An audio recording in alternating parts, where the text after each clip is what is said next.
हरे कृष्णा, राधे राधे मित्रों। आज की इस वीडियो में मैं आप सबको सुनाऊंगी गोवर्धन की व्रत कथा। गोवर्धन किस लिए मनाया जाता है, कैसे शुरुआत हुई गोवर्धन पूजा की, इस कथा के माध्यम से हम आज की वीडियो में यही सब जानेंगे और बात करेंगे कि गोवर्धन व्रत करने के क्या लाभ हैं और व्रत का महत्व क्या है।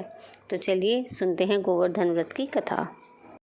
द्वापर युग की बात है। एक बार देवराज इंद्र को अपनी शक्तियों के ऊपर बहुत ही अहंकार हो गया। उनका यह अभिमान तोड़ने के लिए भगवान श्री कृष्ण ने बड़ी ही अद्भुत लीला रची।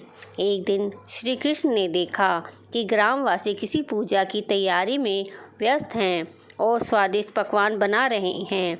यह देखकर भगवान श्री कृष्ण मैया यशोदा से पूछते हैं कि माँ, यह सब लोग किस पूजा की तैयारी में व्यस्त हैं।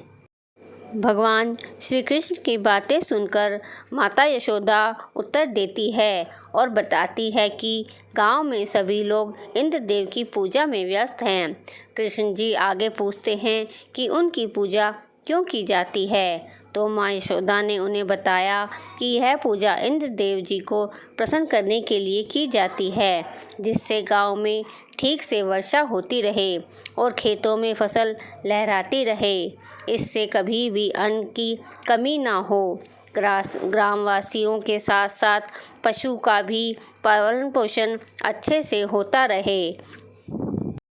फिर भगवान श्री कृष्ण ने कहा कि फिर इंद्रदेव की जगह गोवर्धन पर्वत की पूजा होनी चाहिए, क्योंकि गायों को चारा वहीं से मिलता है। इंद्रदेव तो कभी प्रसन्न नहीं होते हैं और ना ही दर्शन देते हैं।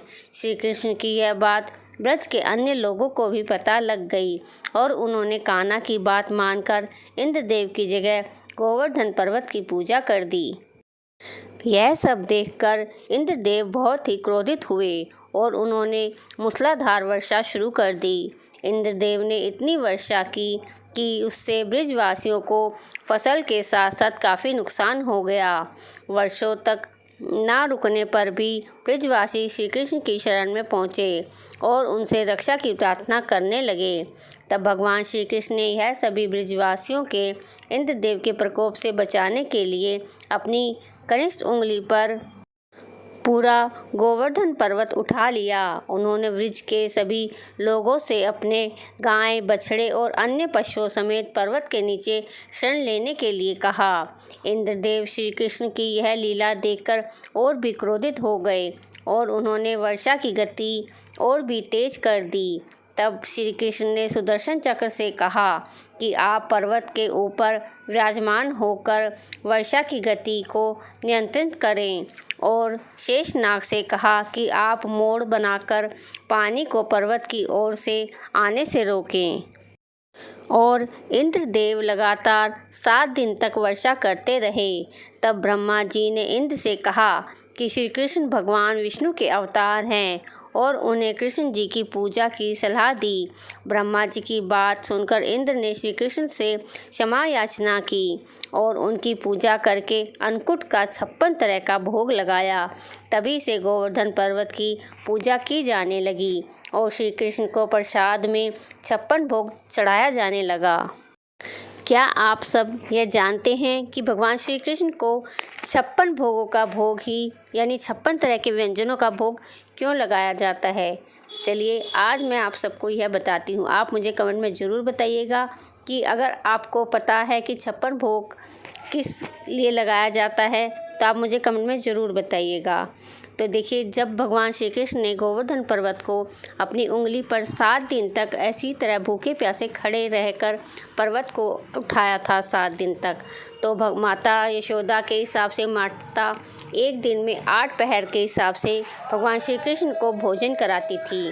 तो 8 पहर के हिसाब से यानी दिन में 8 बार भोजन करने के हिसाब से 7 दिन का 56 बार भोग हो गया। तो इसी तरह उसके बाद जब इंद्रदेव शांत हुए, उसके बाद भगवान श्री कृष्ण को 56 तरह के पकवानों का भोग लगाया गया। तभी से भगवान श्री कृष्ण को जन्माष्टमी पर, गोवर्धन पूजा पर 56 तरह का भोग लगाया जाता है। बोलो भगवान श्री कृष्ण की जय, गोवर्धन बाबा की जय। चलिए अब देख लेते हैं गोवर्धन व्रत का महत्व क्या है। कार्तिक मास के शुक्ल पक्ष की प्रतिपदा तिथि को गोवर्धन की पूजा की जाती है। भगवान श्री कृष्ण के भक्तों के लिए यह पूजा बहुत भी महत्वपूर्ण है और भगवान श्री कृष्ण के सभी भक्त गोवर्धन पूजा को बड़े ही धूमधाम से मनाते हैं, क्योंकि कहा जाता है कि भगवान गोवर्धन की पूजा की शुरुआत भगवान के द्वारा रची गई लीला से हुई थी। भगवान श्री कृष्ण ने गोवर्धन पर्वत को अपनी कनिष्ठा उंगली पर उठाकर इंद्रदेव के प्रकोप से सभी ब्रजवासियों की रक्षा की थी। तभी से यह पर्व की परंपरा शुरू हुई और इसीलिए इस दिन को भगवान श्री कृष्ण की भक्ति और आराधना के लिए विशेष माना गया है। गोवर्धन पूजा को अन्नकूट पूजा भी कहा जाता है। इस दिन गेहूं, चावल जैसे अनाज, बेसन से बनी कड़ी और पत्ते वाली सब्जियों से बने भोजन को पकाया जाता है और भगवान को श्री कृष्ण को भोग लगाया जाता है। चलिए गोवर्धन पूजा के लाभ देख लेते हैं। इस पूजा को पूरी श्रद्धा से करने वाले को भगवान श्री कृष्ण का आशीष, उनका आशीर्वाद प्राप्त होता है। साथ ही गौ माता भी इस दिन पूजा से प्रसन्न होती हैं। यह पर्व भक्तों के जीवन में सुख समृद्धि की सौगात लेकर आता है। इस पूजा को करने से और भगवान के श्री कृष्ण को अन्नकूट अर्पित करने से घर में कभी भी अन्न और धन की कमी नहीं होती। इस पूजा से जातक और उसके परिजनों को अच्छी सेहत और लंबी आयु का उपहार यानी वरदान भी मिलता है। यह पूजा घर में सकारात्मक ऊर्जा लेकर आती है। बोलो कृष्ण भगवान की जय, गोवर्धन महाराज की जय। अगर आपको मेरी यह वीडियो पसंद आई हो तो वीडियो को लाइक कीजिए, ज़्यादा से ज़्यादा वीडियो को शेयर कीजिए और चैनल को सब्सक्राइब करना भी ना भूलें।